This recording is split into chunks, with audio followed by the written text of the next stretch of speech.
bax diqqət elə. Hakim məsələsi Əhl-i Sünnə vəl Cəmaənin usullarından, əqidəsindəndir.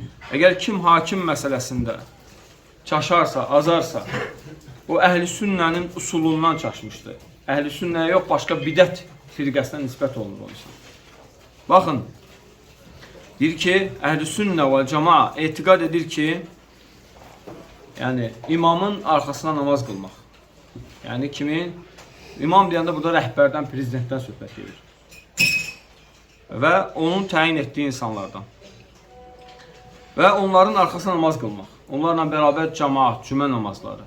Və yəni əmirlə bərabər cihad etmək, müharibədə onunla bərabər döyüşmək. Və ona yardım etmək. Və ona itaət etmək. İstəyir onlar zalim olsun, istəyir onlar günahkar olsun, istəyir onlar xeyirxah olsun, istəyir onlar adil olsun. Aydındır. İstəyir onlar zalim olsun, istəyir onlar günahkar olsun, istəyir onlar adil olsun, istəyir onlar xeyirxah olsun. Yəni, hər bir halda Əhl-i Sünnə vəl Cəmaə hakim olduğu üçün onlara nə edir? İtaət edir. Yəni, zalim olduğu üçün ona qarşı çıxmır.